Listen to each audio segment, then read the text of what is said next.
ঐতিহ্যবাহী খাদিমুল কোরআন যুব সংঘ কেওলাকান্দি এর উদ্যোগে আয়োজিত আজকের প্রথম বার্ষিক ইসলামী সম্মেলনের অত্যন্ত শ্রদ্ধেয় সভাপতি, উপস্থিত এলাকার গণ্যমান্য মুরব্বিয়ান, যুবক ভাইরা, আল্লাহ পাকের অসংখ্য অগণিত শুকরিয়া আদায় করছি যে মহান মালিক আমাদের সকলকে মাগরিবের নামাজের পরে কোরআন হাদিসের এক বরকতময় জলসায় শরীক হওয়ার তৌফিক দিয়েছেন। আমরা সকলেই বলি আলহামদুলিল্লাহ। আল্লাহ পাক আমাদেরকে বড় সুযোগ করে দিয়েছেন। বিভিন্ন সময় কোরআনে কারীমের তাফসীর শোনার আমাদের সুযোগ হয়, যেটা মানুষের মনের বড় চাহিদা থাকে। আল্লাহর কোরআন কত মজার, আল্লাহর কোরআনের বাণীগুলো কত সুন্দর, এগুলোর আলোচনা করলে মানুষের অন্তরে বড় প্রশান্তি পায়। এজন্যই এই জিক্রের মাজলিসগুলো আল্লাহর কাছে বড় দামি এবং বড় প্রিয়। আমাদের সৌভাগ্য যে আল্লাহ পাক আমাদেরকে এমন জিক্রের মাজলিসে উপস্থিত হওয়ার তৌফিক দান করেন। আমরা আল্লাহ পাক রব্বুল আলামিনের শুকরিয়া যদি সিজদায় মাথা নত করে সব সময় যদি শুকরিয়া আদায়ে লিপ্ত থাকি, এরপরও আল্লাহ পাকের শুকরিয়া আদায় হবে না। তারপরও বান্দার উচিত আল্লাহ পাকের শুকরগুজার হওয়া। আমরা যেটা আদায় করি আলহামদুলিল্লাহ বলি। আল্লাহ পাক মানুষের একটা ক্ষমতা আছে, এই ক্ষমতার ঊর্ধ্বে আল্লাহ পাক কাউকে কোনো কিছুতে বাধ্য করেন না।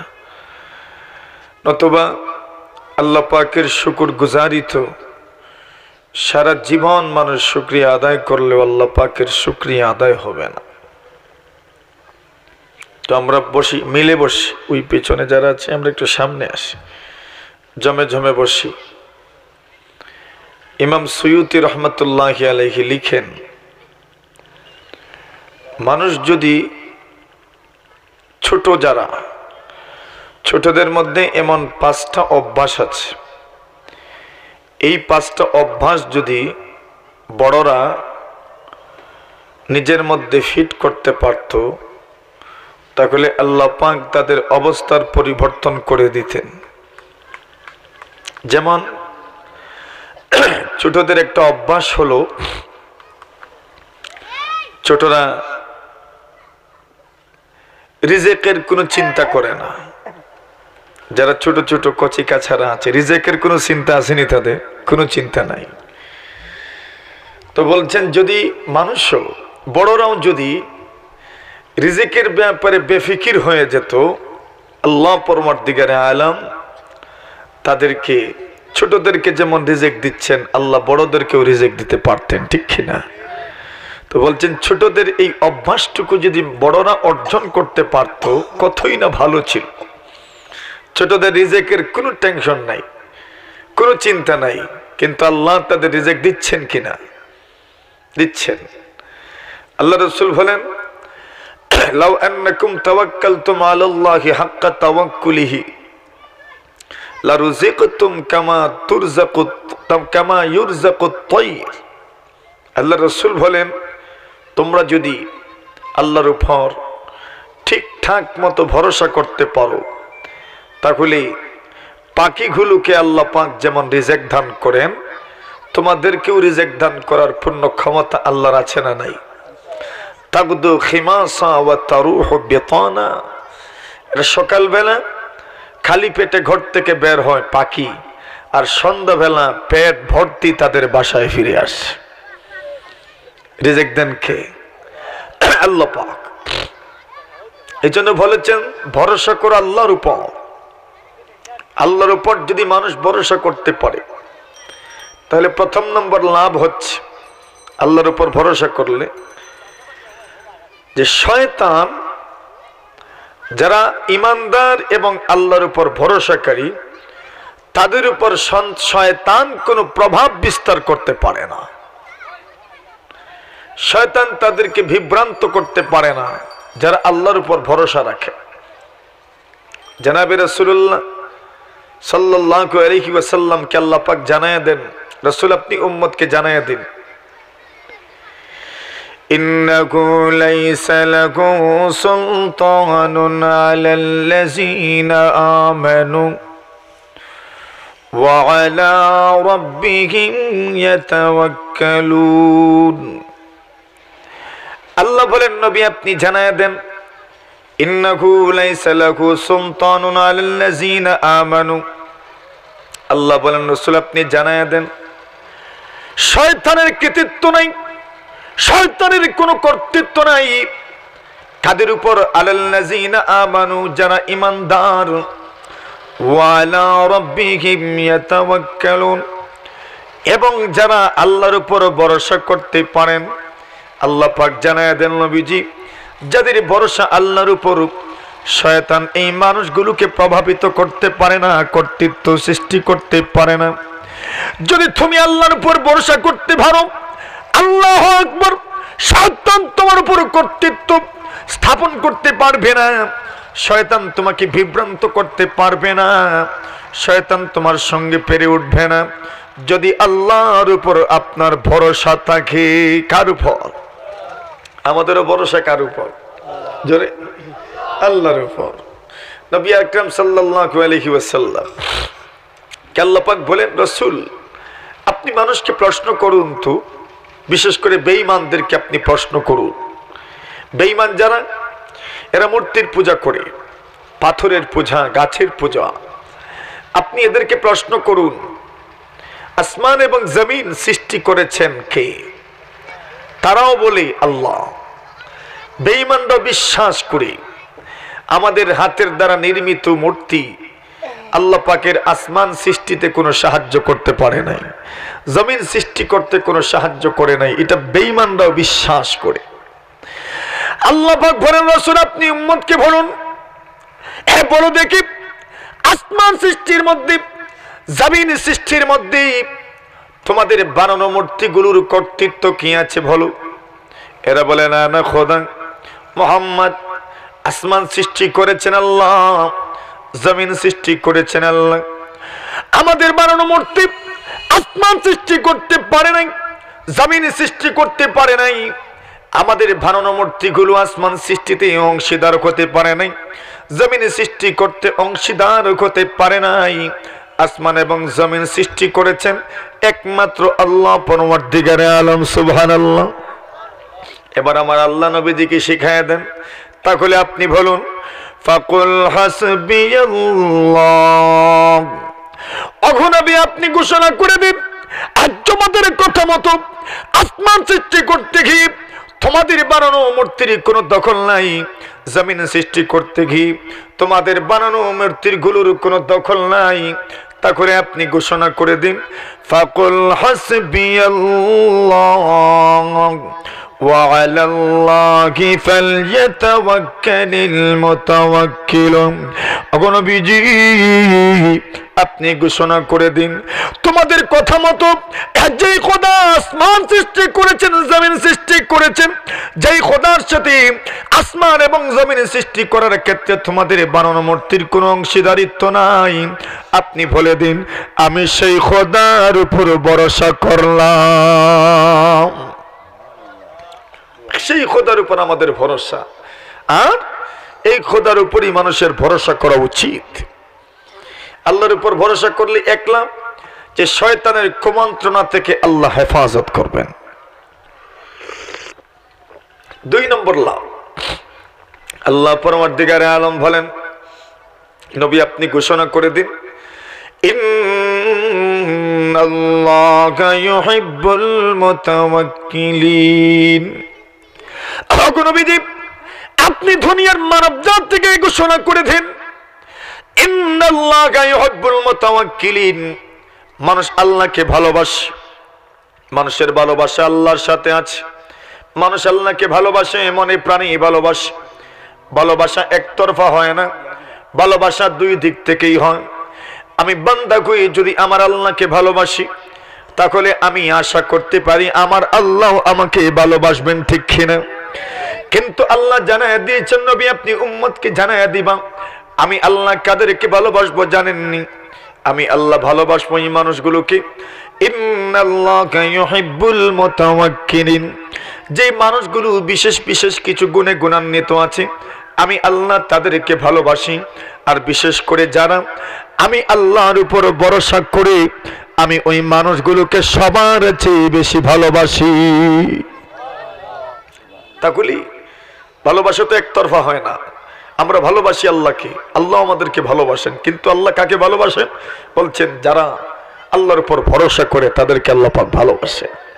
এই জন্য আল্লাহর ভালোবাসা যদি পেতে চাই আমি, তাহলে আল্লাহর উপর ভরসা আমাদেরকে করতে হবে, ঠিক কিনা? তাহলে দ্বিতীয় লাভ ভরসার, তাওয়াক্কুলের দ্বিতীয় ফজিলত, 3 নম্বর ফজিলত তাওয়াক্কুলের। আল্লাহ পাক বলেন, وَمَن يَتَوَكَّلْ عَلَى اللَّهِ فَهُوَ حَسْبُهُ। নবী বিশ্বনবী আপনি জানা দেন, وَمَن يَتَوَكَّلْ عَلَى اللَّهِ فَهُوَ حَسْبُهُ। আপনি উম্মতকে জানায়া দিবা যারা আল্লাহর উপর ভরসা করে তাদের জন্য কে যথেষ্ট? আল্লাহ। কে যথেষ্ট? কে কে কে? আল্লাহর উপর ভরসা করে দেখো, আমার জন্য আপনার জন্য কে যথেষ্ট হয়ে যাবে? আল্লাহ যথেষ্ট হয়ে যাবে। যদি আপনি আমি আল্লাহর উপর ভরসা করি, আর কোনো টেনশন আছে? আর কোনো টেনশন নাই। হাসবুনাল্লাহু ওয়া নি'মাল ওয়াকিল, নি'মাল মাওলা ওয়া নি'মান নাসির। একজন বান্দার পেরেশানির সময়, ভয়ের সময় সবচেয়ে বড় দোয়া হাসবুনাল্লাহু ওয়া নি'মাল ওয়াকিল, নি'মাল মাওলা ওয়া নি'মান নাসির। ওয়া মান ইয়াতাওয়াক্কাল আলাল্লাহ ফাহুয়া হাসবুহু। যারা আল্লাহর উপর ভরসা করে তাদের জন্য কে যথেষ্ট? জোরে বলি কে? ও ভাই, কে যথেষ্ট? আল্লাহ যথেষ্ট তাদের জন্য যাদের ভরসা আমার আল্লাহর উপর থাকে। আউফ ইবনে মালিক আশজাঈ রাদিয়াল্লাহু তাআলা আনহু আশআরী কবিলা নবীজির দরবারে হাজিরা দেওয়ার জন্য রওনা হয়েছেন। রাসূলের কাছে মোলাকাত করবেন, রাসূলের সাথে মোলাকাত করবেন এবং রাসূলের কাছ থেকে দ্বীন শিখে বাড়িতে ফিরে যাবেন। কাফেলা অনেক দূর থেকে আসছে, কিন্তু আসার সময় বাড়ি থেকে যা নিয়ে এসেছিলেন সফরের জন্য। এক সময় তো শুনেছি নাসিরগঞ্জ কেওলাকান্দির মানুষ বরুণায় হেঁটে হেঁটে গেছেন না? যাওয়ার সময় কি নিয়ে যেতেন সাথে?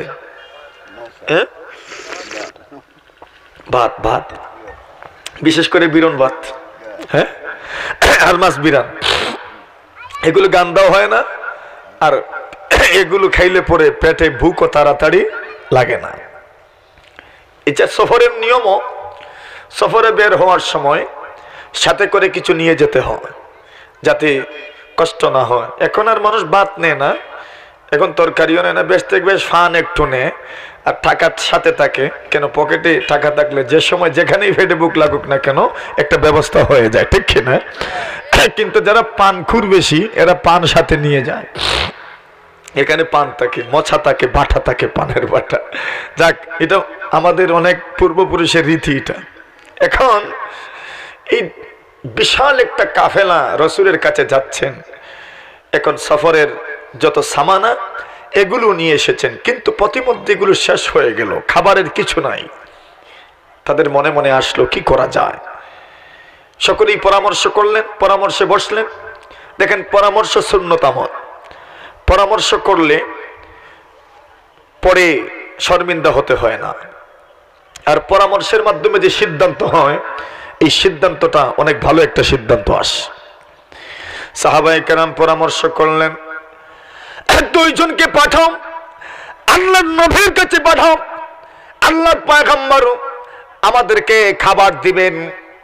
দুইজন গেলেন পয়গম্বরের কাছে, ইয়া রাসূলুল্লাহ, ইয়া হাবিবাল্লাহ, ওগো নবীজি, এইভাবে বলবেন, ইয়া রাসূলুল্লাহ, ইয়া হাবিবাল্লাহ, নবীজি গো, প্রতিমধ্যে আমরা আটকে গেছি, আমাদের সঙ্গে যা ছিল সবকিছু খতম হয়ে গেছে, এখন আপনি আমাদের জন্য খাবার পাঠান।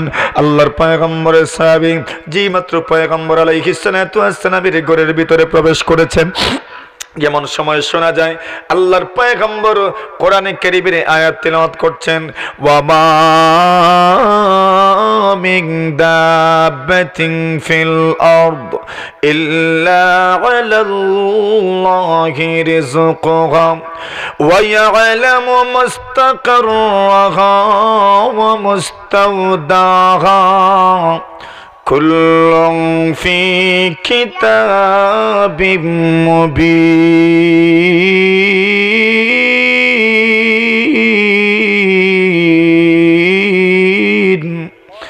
আল্লাহ বলেন, জলস্থলে যত মাখলুক আছে সব মাখলুকের রিজিকের জিম্মাদার কে?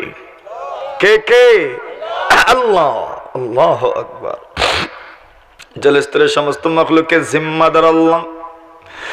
হযরত সুলাইমান আলাইহিস সালাতু ওয়াস সালাম আল্লাহর কাছে দোয়া করেন, প্রভু গো, একদিন জিম্মাদারি দিন, আমি দুনিয়ার মাখলুককে মেহমানদারি করাইতে চাই। আল্লাহর নবী সুলাইমান একদিন চান নাই, অনেক দিনের জন্য দরখাস্ত করেছিলেন, আল্লাহ আমি দুনিয়ার মাখলুকগুলোকে মেহমানদারি করাইতে চাই। আমার আল্লাহ সুলাইমান আলাইহিস সালাতু ওয়াস সালামকে এত বিশাল রাজত্ব দান করেছিলেন, এত বিশাল রাজত্ব, আল্লাহু আকবার। সমস্ত মাখলুকের ভাষা উনি জানতেন,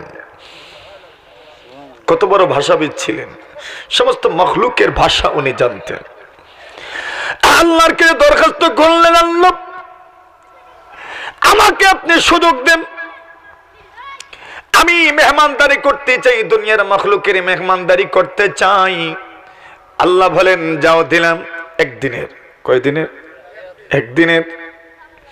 সুলাইমান আলাইহিস সালাতু ওয়াস সালাম ব্যবস্থা করলেন, ওনার অধীনস্থ জিন্নাত ছিল, জিন্নাতদেরকে বললেন, যাও পৃথিবীর বিভিন্ন প্রান্ত থেকে খাবারের ভালো ভালো আইটেম জোগাড় করো। সমস্ত জিন্নাত মিলে খাবারের বড় বড় আইটেম জোগাড় করলেন। আল্লাহ পাক বলেন, ওয়া কুদুরিন রাসিয়াত, বড় বড় ঢেক খাবার তৈরি হয়েছে, এত বিশাল বিশাল ঢেক খাবার তৈরি হয়েছে, নষ্ট হয় না।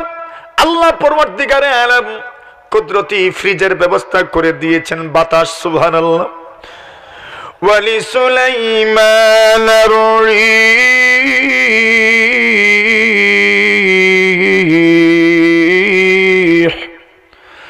গুদুহা শাহরুন ওয়া রাওয়াহুহা শাহর।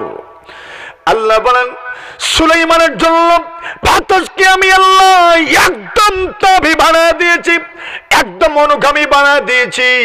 আমার সুলাইমান যখন বাতাসকে আদেশ করেন, বাতাস আমার সুলাইমানের কথা মানতে বাধ্য হয়ে যায়। আল্লাহু আকবার। সুলাইমান আলাইহিস সালাতু ওয়াস সালাম এত বিশাল খাবারের আয়োজন, উনি বাতাসকে বললেন, বাতাস তুমি এবার কাজের কাজ করো, ফ্রিজের ব্যবস্থা করে দাও, ফ্রিজিং এর কাজ দাও। সুলাইমান আলাইহিস সালাতু ওয়াস সালাম আল্লাহ অর্ডার করলেন, এবার মেহমানদারি শুরু করো।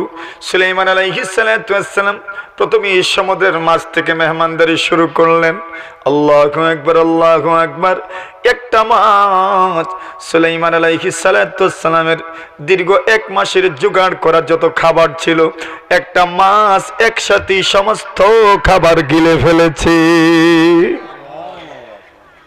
সুলাইমান আলাইহিস সালাতু ওয়াস সালাম মাথায় হাত দিয়ে মাছের উপর রাগ করে বলেন, কি করলে তুই? আমার এত দিনের তামান্না, এত দীর্ঘদিনের মেহনত তুমি একাই শেষ করে দিলে। মাছ বলে আল্লাহর পয়গম্বর সুলাইমান, ও সুলাইমান শোনো, আপনি তো আমাকে একত্রের খাবার দিতে পারেন নাই। সুলাইমান গো, যা খেয়েছি আমার আরো প্রয়োজন, দেন দেন। সুলাইমান নবী বলেন, এত খাওয়ার পরেও কি আরো তোমার মনে চায়?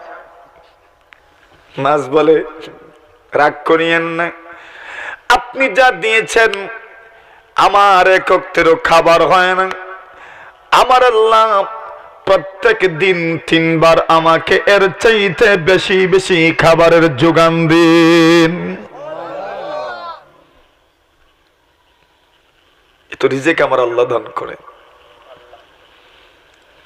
আমার ভাইরা, বলছিলাম প্রথম কথা মনে আছে, ছোট্ট বাচ্চাদের মতো যদি আমরা হয়ে যেতাম।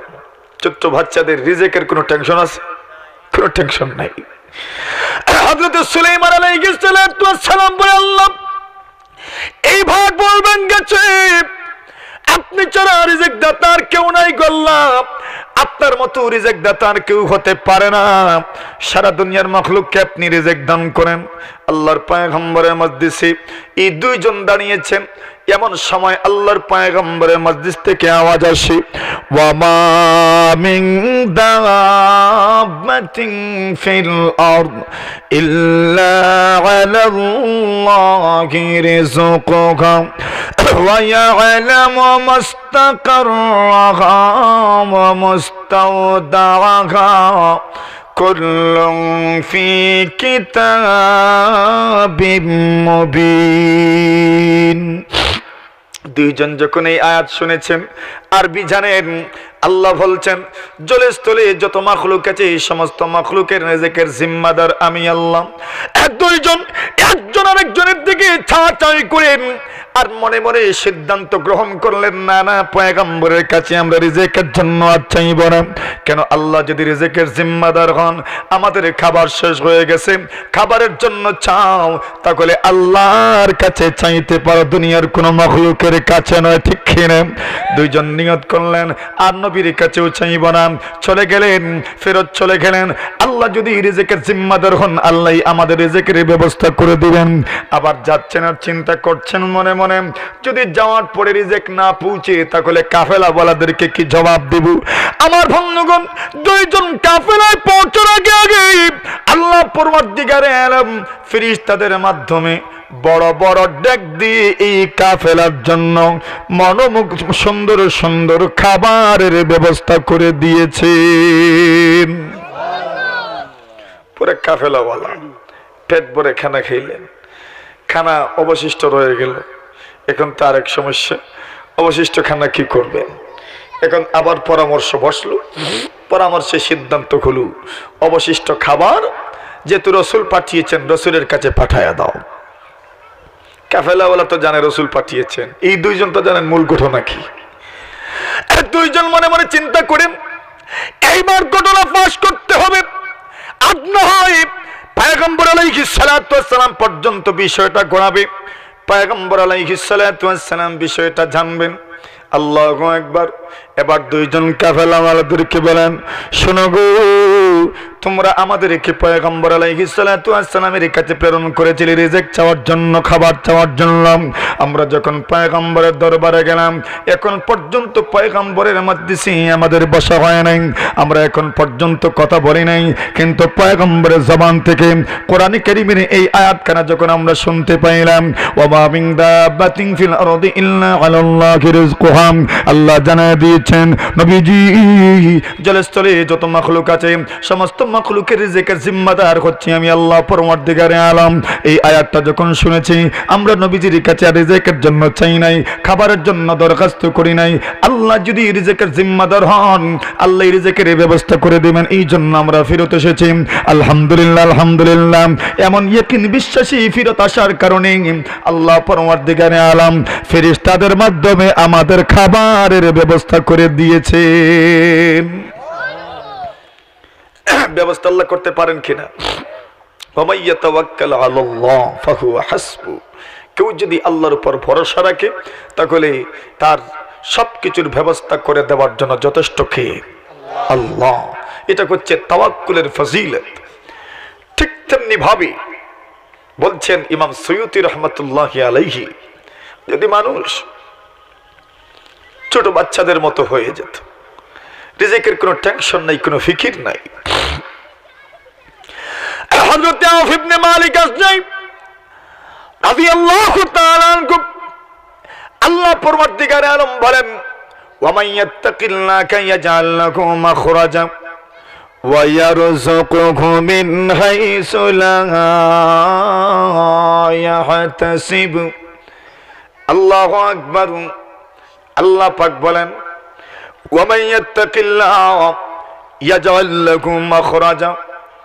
ওগো নবী ঘোষণা করে দিন যারা আল্লাহকে ভয় করে ইয়াজআল লাহু মাখরাজা, আল্লাহ তাদের জন্য বিপদ থেকে উদ্ধার হওয়ার রাস্তা বলে দেন। ওয়া ইয়ারযুকুহু মিন হাইসু লা ইয়াহতাসিব। আর আল্লাহ পরবর্তীকারে আলম কোন জায়গা থেকে রিজিক দান করবেন মানুষ ভেবে চিন্তেই পাবে না, ঠিক কিনা? হয় কিনা? এমন হয়।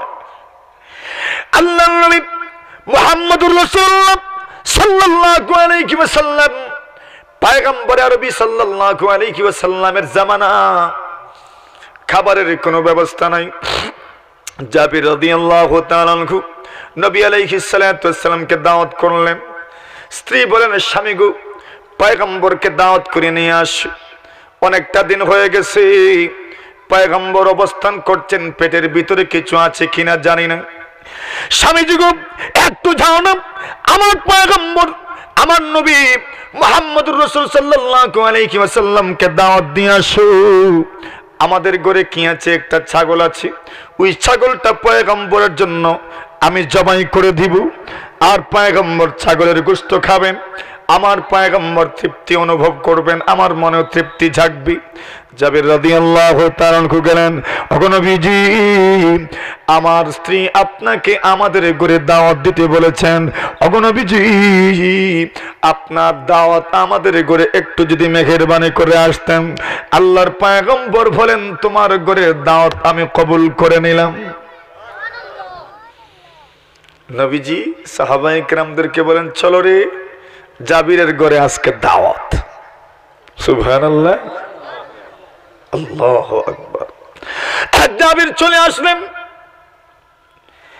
আল্লাহর পয়গম্বর বলেন যাও আগে আগে যাও, খাবারের ইন্তজাম করে নাও, আমি আসছি।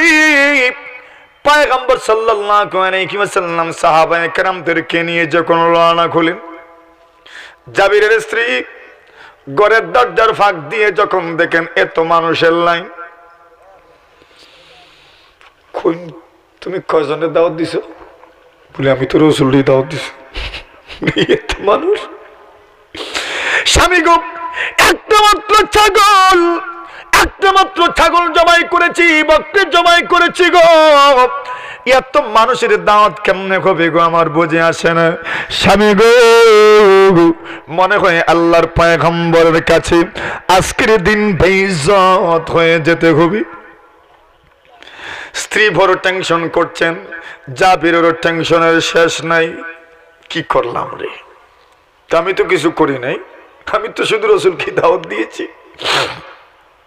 দেখবেন গড়ওয়ালারা এই ব্যাপারে খুব মজবুত থাকে। দাওয়াত করে যদি শরম পাওয়া লাগে গড়ওয়ালাই তা রাজি নাই, ঠিক কিনা? হ্যাঁ, গড়ওয়ালাই তা আগেই খেয়াল রাখে। এই জন্য যেদিন মেহমান খাওয়াইবেন ওই দিন খরচ করবেন বলে রাগুড়ে এরা আগের দিন আনো। কথা বলেন ঠিক কিনা? আগের দিন খরচ করো, বাজার করো। কেন? এরা ঝামেলা করতে চায় না, এরা পুরা পারফেক্ট থাকতে চায়। সকাল থেকেই রান্না বান্না শুরু। স্ত্রীরা আপনার আমার জন্য কত বড় গনিমত, কত বড় নিয়ামত। কিন্তু আমরা দেখবেন এই স্ত্রীদের সামান্য একটা কথাবার্তায় এদের উপরে কত যে রাগ করি আমরা। আরে কথা বলেন ঠিক কিনা? স্ত্রীদের উপর রাগ করতে নাই ভাই। হ্যাঁ, শাসনের সময় তো শাসন করার মনে চাইলে করবেন, নতুবা স্ত্রীদেরকে একটু আদবের সাথে একটু মায়ার সাথে কথাবার্তা বলার দরকার, ঠিক কিনা? মা এটা চাকর মনে হয়, গোলাম না স্ত্রী? কথা বলেন। স্ত্রীরা আমার নবী বলেন সাহাবীরা আমার তোমার স্ত্রীকেও তুমি সম্মান করো। স্ত্রীগো তুমি তোমার স্বামীকে সম্মান করো। এই স্বামী তোমার, তুমি তোমার স্ত্রীর অধিকার আদায় করো। কিন্তু কে কার স্ত্রীর অধিকার আদায় করতো? স্বামীরা জোরে জোরে 16 আনার জায়গায় 20 আনা আদায় করে, আর বউয়াইন তোর 16 আনা দিব দূরের কথা 4 আনাও দিতে রাজি নাই। আরে কথা কোন ঠিক না বেঠিক? কেন পুরুষের যে শক্তি আছে। এই জন্য আল্লাহর পয়গম্বর বলেন, খবরদার খবরদার, তোমাদের নারীরা তোমাদের স্ত্রীরা আল্লাহ তাদেরকে তোমাদের ঘরে পাঠাইছেন, অধীনস্থ করেছেন, খবরদার তাদের সাথে এমন ব্যবহার করিও না যে আল্লাহ নারাজ হয়ে যাও। চিন্তা করেছি আমরা কোনোদিন? আমি তো মনে করি আমার স্ত্রী আমার বউ, কিন্তু এতে শুধু আমার স্ত্রী আমার বউ না, সেও আল্লাহর এক বান্দি। যদি বদদুয়া করে আপনার ধ্বংস হয়ে যাবে। এই জন্য এদের সাথে জেনতেন ব্যবহার করতে নেই। তাদের অধিকার আছে না নাই? রাগ করিয়েন না বেশি। বাড়িতে গেছেন, গিয়ে চেঁচামেচি শুরু করলেন। ঘরওয়ালারাও তো কষ্ট করে, হ্যাঁ দুদিকেই সমস্যা আছে। স্ত্রীরাও অনেক সময় গন্ডগোল করে। স্বামী বাহির থেকে তো কষ্ট করে আসলেন, আসার পরেই শুরু করলো ঘ্যান ঘ্যান ঘ্যান ঘ্যান ঘ্যান ঘ্যান। আছে না নাই? তো সর্দি বই।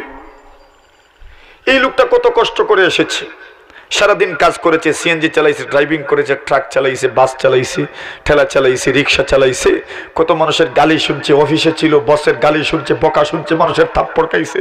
তোমার কাছে আসার পরে তোমার জন্য উচিত ছিল তাকে সালাম দেয়া, একটু পানি পান করানো, তাকে একটু সান্ত্বনা দেয়া, এরপরে তোমার মনের দুঃখটা বলা, ঠিক কিনা? তুমি আগেই শুরু করে দিয়েছো, তোমার ঠেও ছাড়ছো, এটা উচিত নয়। আবার আপনাকে মনে রাখতে হবে, আপনার স্ত্রী এমন একটা মানুষ, যেই মানুষটা আপনার সন্তানকে তার গর্ভে ধারণ করে, ঠিক কিনা? আপনার স্ত্রী এমন এক মানুষ, যে স্ত্রী 10 মাস 9 মাস 8 মাসের মতো কষ্ট করে আপনার সন্তানটাকে নিয়ে, সন্তানের ওজন 1 কিলো হয়, 2 কিলো হয়, 3 কিলো হয়। আপনার পেটের মধ্যে যদি 1 কিলো 2 কিলোর একটা জিনিস বেঁধে দেওয়া হয়, আপনি নিয়ে একটা দিন হাঁটতে পারবেন না। কিন্তু আপনার স্ত্রী তার পেটের ভিতরে একটা সন্তান 1 কিলো 2 কিলো 3 কিলো 3.5 কিলো একটা সন্তানকে নিয়ে হাঁটে। একটু চিন্তা করে দেখো, আপনার স্ত্রী আপনার জন্য কত কিছুই না করেছে। আল্লাহর ভান্না গো, একটু চিন্তা করে দেখো, আপনার ঘরে আপনার বাবা আছেন, মা আছেন, আপনার ঘরে আপনার বোন আছে, আপনার ভাই আছে, কিন্তু শুধু শুধু একজন মহিলা, আপনি বলেছিলেন এত টাকার মোহরের বিনিময়ে আমি তোমাকে বিয়ে করতে চাই। আল্লাহর বান্দি শুধু তোমাকে দেখে, শুধু তোমাকে দেখে, শুধু তোমাকে দেখি কবুল বলেছিল, আলহামদুলিল্লাহ বলেছিল। যার কারণে বাবা ছাড়ছে, মা ছাড়ছে, ভাই ছেড়েছে, বোন ছেড়েছে, সবকিছু ত্যাগ করে তোমার বাড়িতে এসেছে। একটু কি তোমার চিন্তা হয় না তোমার সকলেই বাড়িতে আছেন, আর শুধু তোমার দিকে চাই, তোমার স্ত্রী তোমার বাড়িতে চলে আসলেন, তুমি ছাড়া তো ওই স্ত্রীর জন্য দ্বিতীয় আর কেউ নাই, ঠিক কিনা? তোমার জন্য সবকিছু ত্যাগ করেছে। এরে ভাই, নবী আলাইহিস সালাতু ওয়াস সালাম বলে, একজন স্ত্রীর একটা গুণ যদি তোমার কাছে খারাপ মনে হয়, তাহলে তার 100 গুণ এমন আছে যেই গুণ তোমার কাছে ভালো লাগার কথা, ঠিক কিনা? আছে না নাই? একদিন যদিও একটা গুণ তার কাছে আপনার কাছে খারাপ লাগবে, কিন্তু শত শত গুণ এমন আছে যেই গুণ অনেক ভালো গুণ। রাসূল বলেছেন, শুধু খারাপটা দেখিও না, ভালোটাও মাঝে মাঝে দেখো। আমাদের নিয়ম তো হইল আমরা খারাপটাই আগে দেখি, ঠিক কিনা? যার কারণে আজ ঘরে ঘরে অশান্তির দাবানল জ্বলছে, অশান্তির আগুন জ্বলছে। স্ত্রীরা স্বামীদের কাছ থেকে পূর্ণ সম্মান পাচ্ছে না, আর অনেক ক্ষেত্রে ওই স্ত্রীগুলো শেষ পর্যন্ত এমন রুঠাকাটা মিজাজের হয়, স্বামীদেরকেও তাদের প্রাপ্য দিতে চায় না, ঠিক কিনা? এই অবস্থা কেন সৃষ্টি হয়? কারণ হচ্ছে উভয়ের মধ্যে বোঝাপড়া না হওয়া। হযরত ওমর খলিফাতুল মুসলিমিন, হযরত ওমরের দরবারে একজন মানুষ বিচার দেওয়ার জন্য আসলো। স্ত্রীর বিরুদ্ধে মামলা। কার বিরুদ্ধে? বউর বিরুদ্ধে মামলা। মামলা দিতে এসেছেন ওমরের কাছে, কিন্তু ওমরের ঘরে আসার পরে যা শুনলেন, মামলা দেওয়ার শখ মিটে গেছে। কি শুনছে? ওমরের ঘরে আসার পরে শুনেন ওমরের স্ত্রী ওমরকে শাসাচ্ছে। লোকটা মনে মনে বলে, আমি যেই মামলা দিতাম আইছি, এই মামলা তো স্বয়ং আমিরুল মুমিনিনেরও, ঠিক না বেটি? যেই মামলা আমি করতাম আমিরুল মুমিনিনের দরবারে, আমি তো দেখছি স্বয়ং আমিরুল মুমিনিনও এই মামলা করার উপযোগী। আল্লাহর ভান্নার চলে যেতে উদ্যত হলেন। এমন সময় আমিরুল মুমিনিন খলিফাতুল মুসলিমিন ওমর দরজা খুললেন। একে ঘো আমার দরজার সামনে দাঁড়িয়ে লোকটা দাঁড়াতে চায় না। হযরত ওমর বলেন দাঁড়াও। আল্লাহর বান্দা দাঁড়ায়। ওমর বলেন কেন এসেছিল গো আমার ঘরের সামনে? লোকটা বলে খলিফা গো, যে কাজের জন্য আমি এসেছিলাম আমার কাজের সমাধান হয়ে গেছে। বলে কাজ তো আগে বলো, কাজের কথাই বললা না, সমাধান কেমনে হয়ে গেল? আল্লাহর বান্দা বলে খলিফা, আমি যে উদ্দেশ্য নিয়ে এসেছিলাম এই উদ্দেশ্যের মধ্যে আমি সফল হয়ে গেছি। হযরত ওমর বলেন বল না বন্ধু, কিসের জন্য এসেছিলি আমার ঘড়ি? আল্লাহর বান্দা বলে খলিফাতুল মুসলিমিন আমিরুল মুমিনিন ওমর, শোনো গো, আমি এসেছিলাম আমার স্ত্রীর বিরুদ্ধে মামলা দেওয়ার জন্য, কিন্তু আমি আপনার ঘরের দরজার সামনে আসার পরে আপনার ঘরের ভিতর থেকে যে আওয়াজ শুনতে পেলাম, আমি শুনতে পেলাম আপনার স্ত্রী আপনাকে শাসন করছেন, শাসাচ্ছেন। হযরত ওমর বলেন এরে বন্ধু শুনে যাও, এদের মাঝে মাঝে কিছু বলার অধিকারও আছে। কেন জানুনি? তোমার ঘরটাকে তো তারাই পরিষ্কার করে রাখে, আর তোমার ঘরটাকে সুন্দর করে সাজায় রাখে, সুন্দর করে পরিষ্কার করে রাখে। তোমার কাপড় চোপড় তারাই ধৌত করে দেয়, তোমার সন্তানকে তারাই লালন পালন করে, তোমার সন্তানকে তারাই গর্ভে ধারণ করে, তোমার সন্তানকে তারা দুধ পান করায়। তোমার সন্তানের প্রসবের যন্ত্রণা তুমি সহ্য করো না, তারাই সহ্য করে। এরে আল্লাহর বান্দা শুনে যাও, শুনে যাও। এই জন্য মাঝে মধ্যে যদি একটু আদটু এরা বলে ফেলে, তাহলে এদের কথাগুলো দূরেও না। আরো শত শত গুণ এমন আছে যেই গুণগুলো তাদের ভালো, এবং এই গুণগুলোর মধ্যে চিন্তা করতে থাকো, তোমার জীবনটাকে আমার আল্লাহ সুন্দর এবং সুখময় দাম্পত্য জীবন করে দিবে। এইটা চিন্তা করো। বলছিলাম বন্ধুরা আমার, নবী আলাইহিস সালাতু ওয়াস সালামের সাহাবী এমন ভাবে আল্লাহ পাক রিজিকের ব্যবস্থা করে দিলেন। আল্লাহ পাক রিজিকের ব্যবস্থা করতে পারেন, এই ক্ষমতা আল্লাহর আছে না নাই? আছে।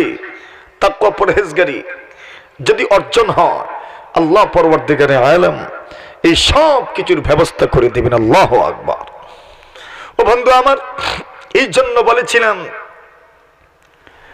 আল্লাহ পরওয়ারদিগারে আলম মানুষকে যত নিয়ামত দিয়েছেন, এই নিয়ামত গুলোর মধ্যে একটা নিয়ামত হচ্ছে নেককার স্ত্রী।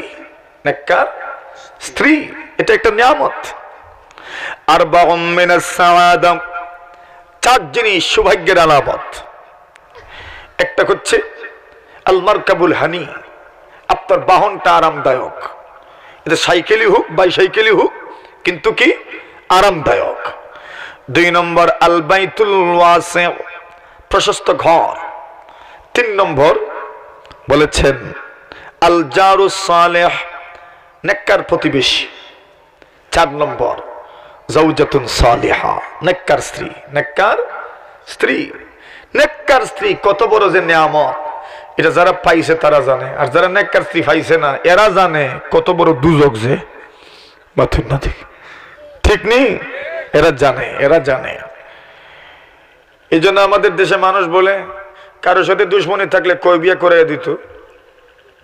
হ্যাঁ, তুই বিয়া না বাঙ্গা গাড়ি লইয়া দিত। এই জন্য বলছেন স্ত্রীদের সাথে লেনদেন করো, মুআমালা করো, ভালো ব্যবহার করো, আচার আচরণ করো, ভালো আচরণ হবে ইনশাআল্লাহ। ইনশাআল্লাহ। যারা বিয়ে করছেন না আগ থেকে নিয়ত করো যাতে স্ত্রীদের সাথে ভালো ব্যবহার করা যায়। যারা বিয়ে করেছেন এরা তো ভালো ব্যবহার শুরু করবেন ইনশাআল্লাহ। আর বিশেষ করে একটা সালাম যদি চলতে পারে, স্বামী স্ত্রীর মধ্যে সালাম, স্ত্রীও সালাম করবেন, স্বামীও সালাম করবেন, দেখবেন ইনশাআল্লাহ ছোটখাটো যত ঝগড়া আছে সব শেষ হয়ে যাবে। ঠিক না? কিন্তু এটার বড় অভাব, স্বামী স্ত্রীর মধ্যে সালাম নাই, নাই নাই নাই। স্বামীও সালাম করেন না, স্ত্রীও সালাম করে না। ঈদে সানতে তাও ফাওদরি, মুখ দিয়ে না। এই ফাওদরি কোনো সালাম নাই, সালাম হচ্ছে মুখ দিয়া। সালাম কি? পায়ে ধরা ইসলামে নেই। কথা ভালো করে বুঝবেন, পায়ে ধরা ইসলামে নেই। পায়ে ধরে মাফ চাওয়াও ইসলামে নেই। পায়ে ধরা মাফ চাও পায়ে ধরে ইসলামে নেই। মাফ চাইবো মুখ দিয়া, আল্লাহর ওয়াস্তে মাফ করেন আমাকে, আমি ভুল করেছি মাফ করে দেন। পায়ে ধরে মাফ চাওয়া নেই। হ্যাঁ, আমরা আবেগে কোনো সময় পায়ে ধরে সালাম করে ফেলি। ভাই এটা যদি সালাম হয় তো সালামের তো জবাব আছে না? তো পায়ে ধরার পরে জবাব কি? নাই। ইসলাম বলে সালামের জবাব ওয়াইদা হুইয়িতুম বিতাহিয়্যা ফাহাইয়ু বিআহসানা মিনহা আও রুদ্দুহা। আল্লাহ বলেন যখন তোমাদেরকে মোবারকবাদি দেয়া হবে তখন তোমরা এটাকেই ফিরাইয়া দাও, আর না হয় এর চাইতে উত্তমটা ফিরাইয়া দাও। এখন যদি সালাম দিলে কেউ যদি বলে আসসালামু আলাইকুম, তো আমি বলবো ওয়ালাইকুম আসসালাম ওয়া রাহমাতুল্লাহ, একটু বাড়ায়া বলবো, এটা উত্তম। কেউ যদি বলে আসসালামু আলাইকুম ওয়া রাহমাতুল্লাহ, তো আমি বলবো ওয়ালাইকুম আসসালাম ওয়া রাহমাতুল্লাহি ওয়া বারাকাতুহু, একটু বাড়িয়ে বলবো। কেউ যদি বলেন আসসালামু আলাইকুম ওয়া রাহমাতুল্লাহি ওয়া বারাকাতুহু, তো আমি বলবো ওয়ালাইকুম আসসালাম ওয়া রাহমাতুল্লাহ ওয়া বারাকাতুহু ওয়া মাগফিরাতুহু ওয়া রিদওয়ানুহু। বাড়াইতে পারলে বাড়ান, যদি সুন্দর করে কেউ বাড়াইতে পারেন বাড়ান, আর যদি সুন্দর করে বাড়াইতে পারেন তো বাদ দিবেন। আর যদি কেউ সমানও দেয় তো ভালো, অসুবিধা নাই। এখন বলেন ফায়ে ধরিয়ে যদি সালাম করে, এটা যদি সালাম হয় তো এটার বিনিময় কি? আপনিও ধরতা না, না আপনিও ধরতা, এটা বিনিময়। আর যদি উপরেরটা দেন তো উল্টাই লিখা, দুইটার মাঝে একটা তো। এই জন্য অনেক জায়গায় দেখছি আমি মুরব্বীরা নতুন বউ ফাও ধরিয়া সালাম না করলে মনে মনে বেজার হইন অন্যান্য, এটা সংস্কৃতি হয়ে গেছে। এই জন্য মনে করি আমাকে ইজ্জত কম দিল মনে হয় নাকি। এটা মুরব্বীরা এই জন্য রাগ করেন না যে ইজ্জত দিছে না, মনে করেন অমুকের বউয়ে তো পায়ে ধরে সালাম করলো, আমারটাই করলো না, তো আমার ইজ্জত কম দিল মনে হয়। ইজ্জত কম দেয় নাই, আসলে সিস্টেম এটাই যে মুখ দিয়ে সালাম হবে। সালাম কি দিয়ে হবে ভাই? মুখ দিয়ে, ইনশাল্লাহ। রাগ করবেন না তো মুরব্বীরা? হ্যাঁ, রাগ করবা না তো ইনশাল্লাহ। ইসলামী এই বিধানটা সমাজে প্রচলিত হোক ইনশাল্লাহ। আল্লাহ তৌফিক দান করুক, বলেন আমিন। ইসলামের সালাম হচ্ছে জবান দিয়ে, মুখ দিয়ে আসসালামু আলাইকুম ওয়া রাহমাতুল্লাহ। হাত দিয়েও সালাম ইসলামে নাই। আমরা হাত তুলে দেই না? হ্যাঁ, যদি কেউ দ্রুত চলে যাচ্ছেন, উনি আমি সালাম দিয়েছি যে এটা বুঝবেন না, তো আমি হাত তুলে দিয়ে বুঝাই দিব যে আমি সালাম দিয়েছি আপনাকে, ঠিক আছে? অথবা একজন দূরে আছেন, আপনি উনাকে যে আমি আছি, তো হাত তুলে দিতে, এটাকে অভিভাবন বলে, ঠিক আছে, কিন্তু সালামের সব হবে না। সালাম হবে আসসালামু, হাত তোলা জরুরি না। হাত তোলা কি না জরুরি না? আসসালামু আলাইকুম ওয়া রাহমাতুল্লাহ। জবাব দেওয়ার সময় আমরা অনেকে হাত তুলি না, তো দরকার নাই। আসসালামু ওয়া আলাইকুম আসসালাম ওয়া রাহমাতুল্লাহ।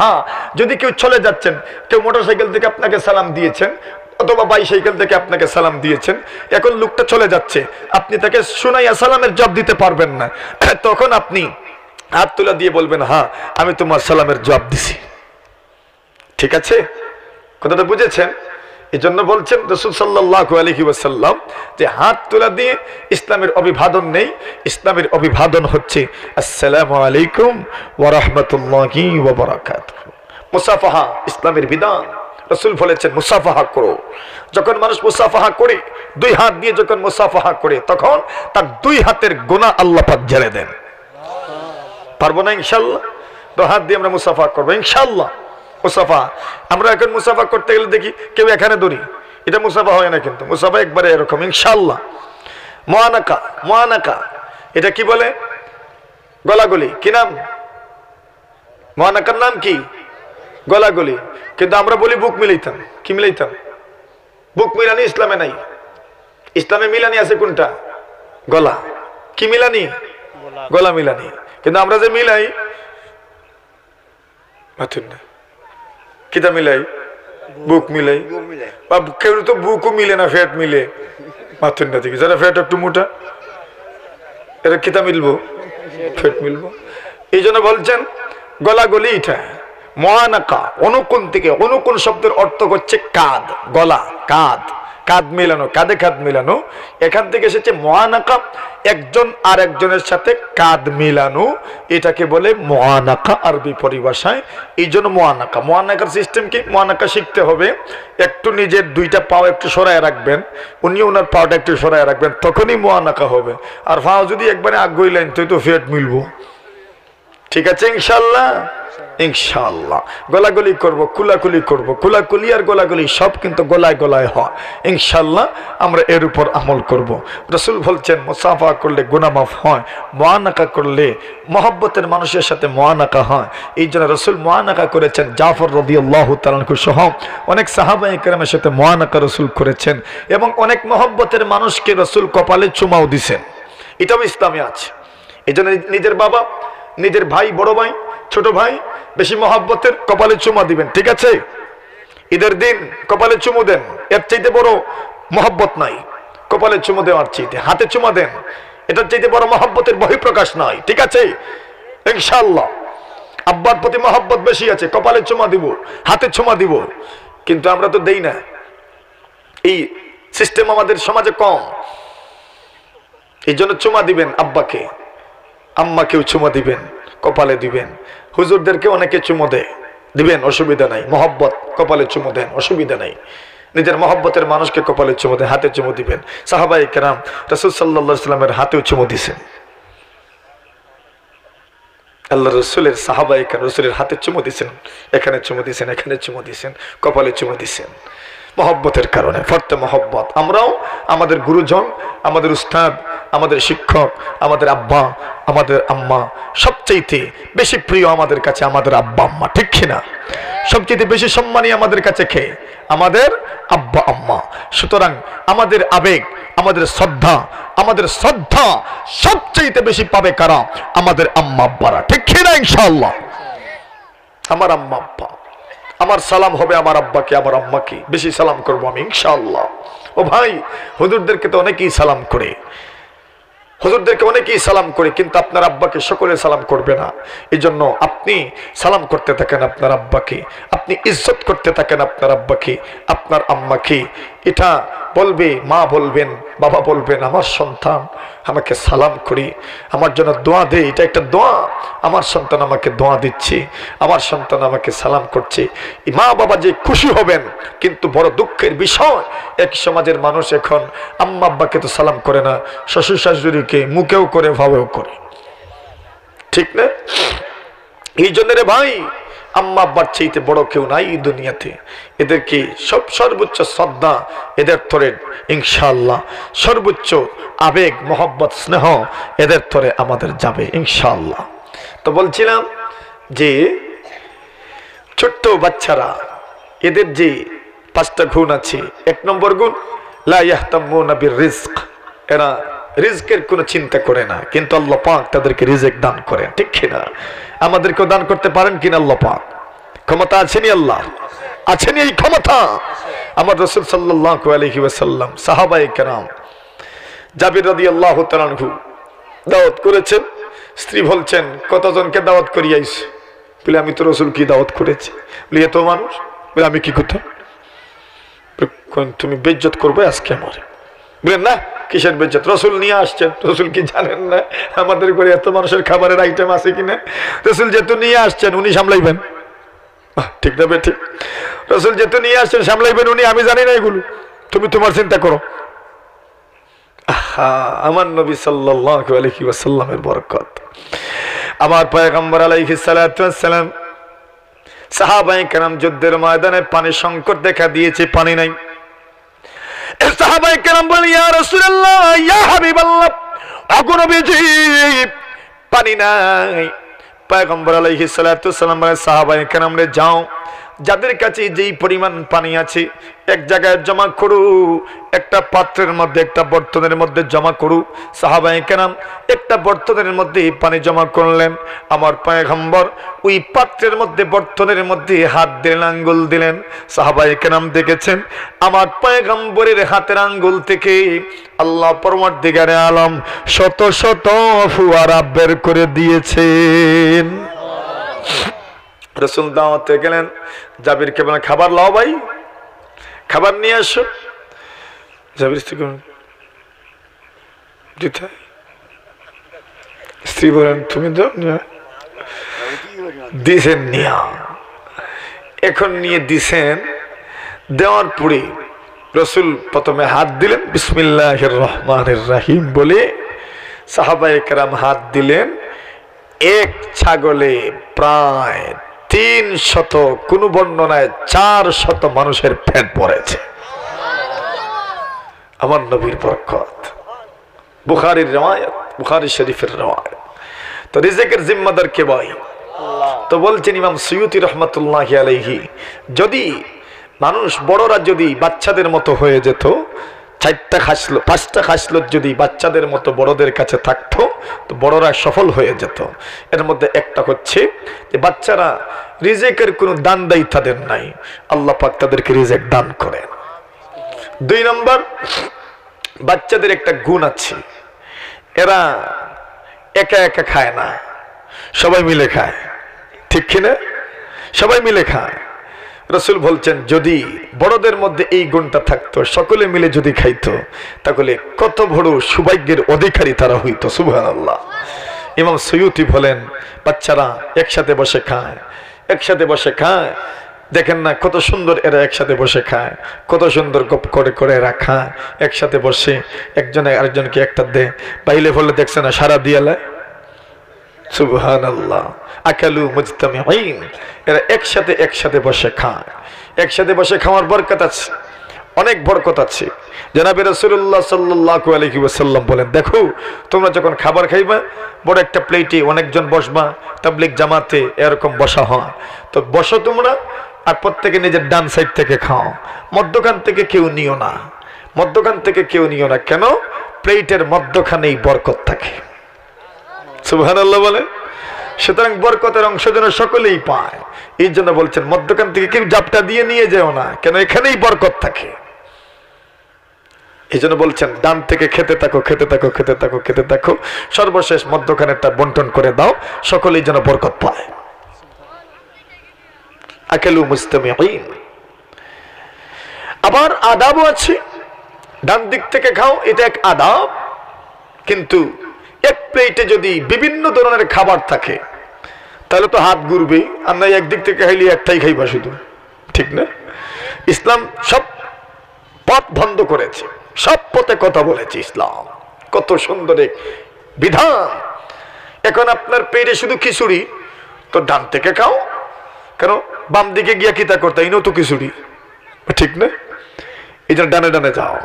এখন একটা প্লেটের মধ্যে আছে যেমন আঙ্গুর আছে, আপেল আছে, মালটা আছে, একবার ডালিম আছে, এগুলো তো বিভিন্ন স্থানে রাখা। এখন আপনার সাইডে পড়ছে শুধু মালটা, ডান সাইডে। এখন যদি শুধু ডান সাইডে দিয়ে জানতো শুধু মালটা, আর কোনোটাই দেখা হবে না। এই জন্য বলছেন যদি একটা প্লেটে কয়েক ধরনের খাবার থাকে, তো আপনি এখানেও একবার হাত দিতে পারেন, এখানেও একবার হাত দিতে পারেন, এখানেও একবার হাত দিতে পারেন। আর প্লেটে যদি এক ধরনের খাবার হয়, তাহলে শুধু শুধু ডাইনে দিয়েই চলবা। দেখেন ইসলাম কি বলেছে। জনাবে রাসূলুল্লাহ বলেন খাবার শুরু করো ডান দিক থেকে, ছোটদেরকেও সাথে বসাও। আমর ইবনে আবি সালামা খাবার, আল্লাহর নবীর সঙ্গে খাবার খেতে বসলেন। আল্লাহ রাসূল সাল্লাল্লাহু আলাইহি ওয়াসাল্লাম আমর ইবনে আবি সালামাকে বলেন, ইয়া গোলাম সাম্মিল্লাহ, এর ছেলে তুমি যখন খাবার খাবি, তখন খাবারের শুরুতে আল্লাহর নাম নাও। ওকুল বিয়ামিনিকা, তোমার ডান হাত দিয়ে খাও। ওকুল মিম্মা ইয়ালিক, এবং তোমার সাথী যা আছে, তোমার পাশে যা আছে, এখান থেকে খাবার শুরু করো, খাবারের আদাব।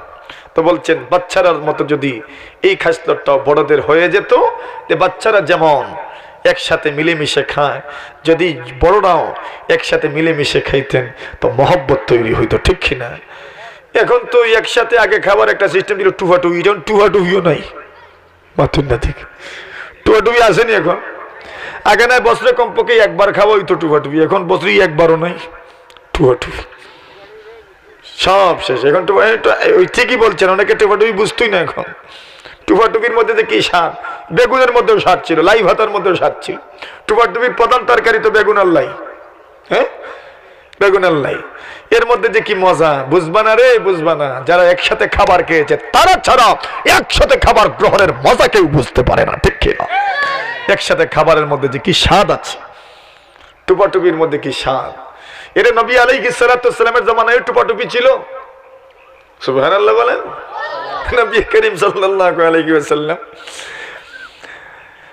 রাসূল সাল্লাল্লাহু আলাইহি ওয়াসাল্লাম বিয়ে করলেন। বিয়ের পরে এখন অলিমা করবেন। এখন অলিমা করবেন কিভাবে? কিছুই নাই। রাসূল বললেন, যার কাছে যেই পরিমাণ খাবার দাবার আছে সব লইয়াও। সাহাবায়ে কেরাম যার কাছে যেই পরিমাণ খাবার দাবার ছিল সব নিয়ে আসছেন, আর বলছেন দস্তরখানে রাখো আর শুরু করো। অলিমা হয়ে গেছে। সুবহানাল্লাহ বলেন। দেখছেন না কত সুন্দর অলিমা? প্রত্যেকের কাছে যার কাছে যেই পরিমাণ খাবার আছে নিয়ে আসো আর এখানে রাখো আর সকলে খাইতে শুরু করো। কত জাতের আইটেম এসেছে, সকলেই যার যেটা মনে চাইছে এটাই খাইছে, অলিমা হয়ে গেছে। কত সুন্দর ছিল আর কত সহজ ছিল বিয়ে। এখনো তো গ্রামে যদি বলেন অলিমা করতাম, যার ঘরে যেটা আছে লইয়া অলিমা হয়ে যাবে। মানুষ কই বলে বেটা বিয়া করলে রে তুই রে, মাথায় দেখি কোনো খাওয়া দাওয়া করলি না, করাইলি না।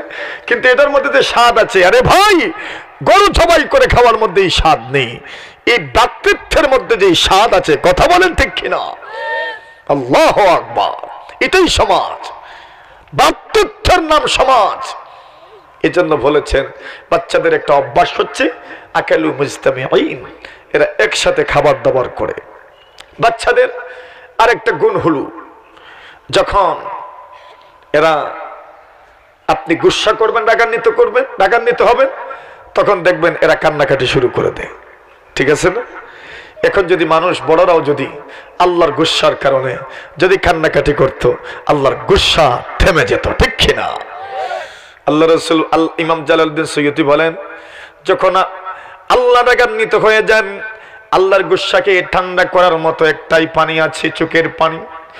দুনিয়ার কোন পানি দিয়ে, দুনিয়ার কোন টিউবওয়েলের পানি দিয়ে, দুনিয়ার কোন নদীর পানি দিয়ে, খালের পানি দিয়ে, বিলের পানি দিয়ে আল্লাহ পাকের গুসা ঠান্ডা করা যায় না। আল্লাহ পাকের গুসা যদি ঠান্ডা করতে চাও, চোখের পানি বিসর্জন দাও, আমার আল্লাহর গুসা ঠান্ডা হয়ে যাবে। সুবহানাল্লাহ।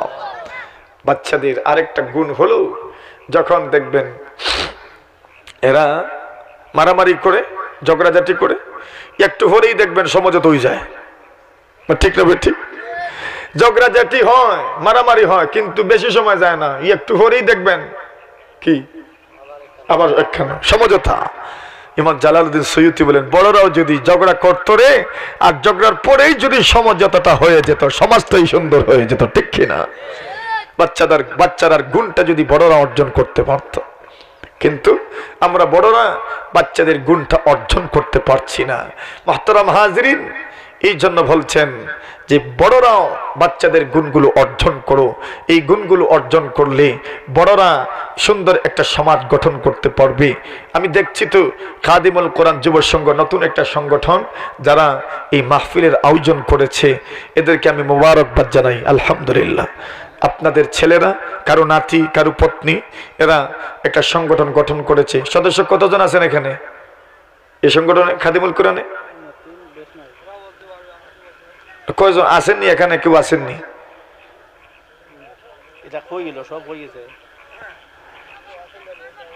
কই দাঁড়াও, আছেন। আচ্ছা, ইমাম সাহেব আছেন। সদস্যদেরকে আমি বলতে চাই, একটা সংগঠন গঠন করেছো ভালো, আলহামদুলিল্লাহ, কিন্তু এই সংগঠন দিয়ে শুধু ওয়াজ মাহফিলের জন্য সংগঠন গঠন করার কোনো মানি হয় না, ঠিক আছে? একটা সংগঠনের অনেক কার্যক্রম থাকে। তোমাদের এই সংগঠন দিয়ে তোমরা এটাকে আস্তে আস্তে বড় করবা, আর বড় করে ইনশাআল্লাহ আল্লাহ তৌফিক দিলে এখনই বড় হয়ে যাবে না, তোমরা আস্তে আস্তে বড় হও, আস্তে আস্তে বড় হও। একটা সংগঠন মজবুত করে গড়ে তুলো, আর মজবুত করে গড়ে তুলে এই সংগঠন দিয়ে তোমরা এলাকার গরিব মানুষ যারা, এদেরকে পারলে মাঝে মধ্যে সহায়তা করিও।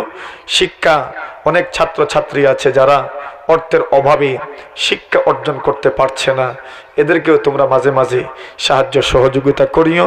অনেক আছে বিয়ে শাদিতে বেশি খরচ করতে পারে না, অনেক সময় নিজের প্রয়োজনটুকু মিটাইতে পারে না, তাদেরকেও তোমরা মাঝে মধ্যে একটা ফান্ড গঠন করে আস্তে আস্তে করো। এই বছর হয়ে যাবে যে এমন না, আগামী বছরও যে হয়ে যাবে এমন না, এর পরের বছরও যে হয়ে যাবে এমন না, কিন্তু আস্তে আস্তে তোমরা অগ্রসর হও। একসময় তোমাদের সংগঠনে কেউ বিদেশ যাবে, একসময় 2 জন বিদেশ চলে যাবে, 3 জন বিদেশ চলে যাবে, 4 জন বিদেশ চলে যাবে। বিদেশের বড় ভাইয়েরা যারা আছেন তাদের সাথে তোমরা নিয়মিত যোগাযোগ রাখবা। দেখবা তোমাদের একটা ফান্ড গঠন হলে তোমাদের মাধ্যমে বিদেশিরা এই এলাকায় অনেক কাজ করতে পারবেন, ঠিক কিনা? অনেক সময় বিদেশিদের অনেক ইচ্ছা থাকে, কিন্তু এখানে রিসিভ করনেওয়ালা ভালো মানুষ মিলে না, এই জন্য কিছু করা যায় না। সুতরাং তোমরা এই পথে অগ্রসর হইবা। ওয়াজ মাহফিল করাও, অসুবিধা নাই, এটা নফল হিসাবে করাইতে পারো, কিন্তু একটা সংগঠনের মূল কার্যক্রম থাকবে সামাজিক অবস্থানের ক্ষেত্রে, সামাজিকভাবে এই সমাজটাকে কিভাবে উন্নত করা যায় ইনশাআল্লাহ। এবং সাথে সাথে যুবকদেরকে বলছি, খাদিমুল কোরআনের যুব সংঘের সমস্ত সদস্যদেরকে তবলিগে সময় লাগাইবা ইনশাআল্লাহ, তবেই বোঝা যাবে। এবং 5 ওয়াক্ত নামাজ পড়বা। আল্লাহ পরওয়ারদিগারে আলম, আমি এই সংক্ষিপ্ত সময়ের ভিতরে যা বলেছি আল্লাহ আমাদেরকে আমল করার তৌফিক দান করুন। সকলে বলি আমিন। ওয়া আখিরু দাওয়ানা আনিল হামদুলিল্লাহি রাব্বিল আলামিন। আলহামদুলিল্লাহিল্লাযী হাদানা লিহাযা وما كنا لنهتدي لولا أن هدانا الله ربنا ظلمنا أنفسنا وإن لم تغفر لنا وترحمنا لنكونن من الخاسرين ربنا وآتنا ما وعدتنا على رسلك ولا تخزنا يوم القيامة إنك لا تخلف الميعاد আল্লাহ আজকের এই মাহফিলকে কবুল করো। আল্লাহ গো, দেখছি মুরব্বীরা বসে আছেন, আল্লাহ বড় বড় ভাইয়েরা বসে আছেন, আল্লাহ আমার বয়সী অনেক যুবক ভাই বসে আছে, আমার ছোট অনেক ভাইয়েরা বসে আছে। আল্লাহ সকলকে কবুল করে নাও। আল্লাহ জানি না কে কোন নিয়তে হাত তুলেছেন। আল্লাহ বিভিন্ন ওয়াজ মাহফিল হইলে বিভিন্ন জায়গায় যাওয়া হয়, অনেক মুরব্বীদেরকে পাই, অনেক যুবকদেরকে পাই, সকলেই বিভিন্ন মাহফিলে অংশগ্রহণ করেন। আল্লাহ সকলের আসা যাওয়াকে কবুল করে নাও। আল্লাহ দিনের জন্য আমাদেরকে কবুল করে নাও মওলা। আল্লাহ আমাদের কার মনে কোন আশা আছে আপনি জানেন, আমাদের প্রত্যেকের মনের আশাকে কবুল করে নাও, পুরা করে দাও। এই মাহফিলকে জরিয়া করে এই এলাকার মধ্যে রহমত বরকত হিদায়তের হাওয়াকে চালু করো। আয় আল্লাহ পরওয়ারদিগারে আলম, খাদিমুল কোরআনকে কবুল করো। আল্লাহ পরওয়ারদিগারে আলম, গরিব দুঃখী অসহায় মানুষ যারা আছেন আল্লাহ তাদের সহায় হয়ে যাও। আল্লাহ তাদের সব প্রয়োজন মিটাইয়া দাও। আল্লাহ তাদের সব প্রয়োজন মিটাইয়া দাও।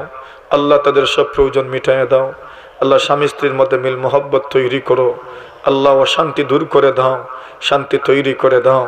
আল্লাহ বাপে ছেলে, মায়ে ছেলে, আল্লাহ বাপে মেয়ে, মায়ে এবং ছেলে মেয়ে উভয়ের মধ্যে মিল মোহব্বত তৈরি করে দাও। ভাই ভাইয়ে মিল মোহব্বত তৈরি করো, ভাই বোনে মিল মোহব্বত তৈরি করো। পারস্পরিক সামাজিক সম্প্রীতি বন্ধনকে মজবুত করো। এই মুহূর্তে লক্ষ্য করে দুরুদ সালাম সোনার মদিনায় আমাদের নাম ধরে ধরে পৌঁছাইয়া দাও। ওয়া সাল্লাল্লাহু তাআলা আলা খাইরি খালকি মুহাম্মাদিন ওয়া আলিহি ওয়া সাহবিহি আজমাইন। আমিন বিরহমাতিকা ইয়া আরহামার রাহিমিন। আসসালামু আলাইকুম ওয়া রাহমাতুল্লাহি ওয়া বারাকাতুহু। ওয়া আলাইকুম আসসালাম ওয়া রাহমাতুল্লাহি ওয়া বারাকাতুহু।